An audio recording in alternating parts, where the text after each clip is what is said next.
Hey everyone, so it's been a while since I talked about Marvel movies, and everyone's been talking about Marvel movies as of late, so I thought I'd do that again. Anyway, Avengers Doomsday is coming out within like a year, and there hasn't really been a focus on a single group of characters. There's just too much to focus on with way too many new characters for me to care about. Now, don't get me wrong, there are new characters I've enjoyed. I love Moon Knight, I like all the Fantastic Four, and I even like everyone in the Loki show. And yes, that also includes the Horny Clock. But we also need to consider everyone else. None of these characters have been fleshed out super well. We haven't seen Kate Bishop in like 5 years. Miss Marvel's only been in like 2 stories. And don't even get me started on the Eternals. Remember the Eternals? These characters were kind of cute, but I don't really have any incentive to be excited to see them again because there hasn't been that much build-up. So the new characters haven't been fleshed out super well. How about the old legacy characters? Well, they haven't been better off either, and this is the subject of today's video. Since Marvel has been spending so much time introducing new characters and new stories,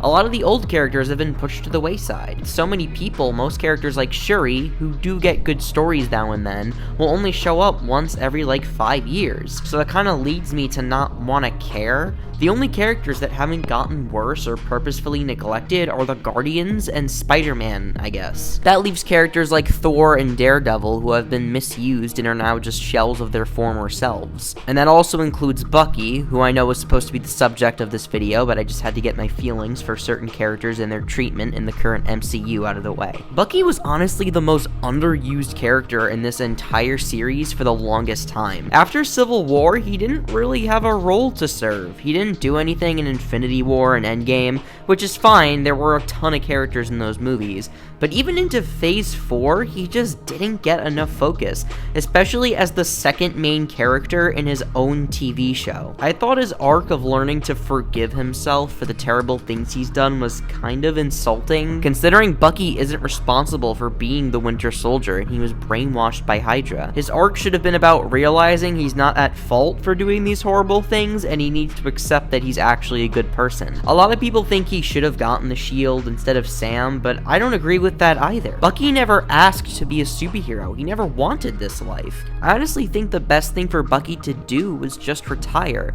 which seemed like the direction they were going in. Bucky became a congressman, and I think this is a pretty good fate for him. Fighting for the people, but as a politician, makes total sense for his character. But then when I heard that Bucky was joining the Thunderbolts, I just kind of rolled my eyes because I realized that this character's progression was again not going to stick at all. But then Thunderbolts came out, and it turns out that Bucky actually served an integral role in this story. For one, he wasn't really acting on behalf of the Avengers, ergo as a superhero, and was more so acting on behalf of the US government to out the CIA's corruption. He didn't even have a costume for most of the movie, and I thought that was a really nice touch. And also that action scene they gave him was just incredible.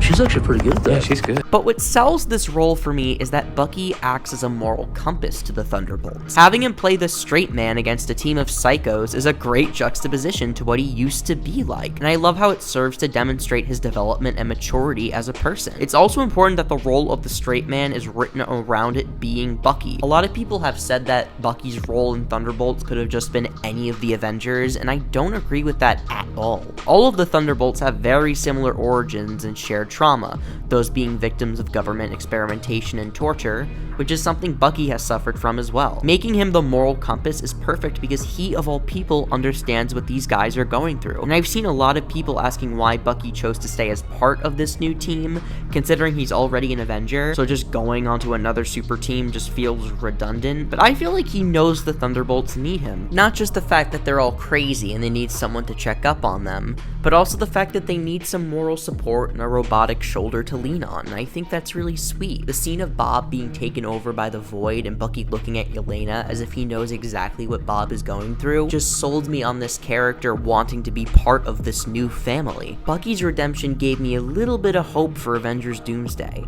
If they can figure out how to write this guy well, maybe they can figure out how to get the other characters back on track. And you know, maybe Daredevil won't kill someone else. Oh, god damn it!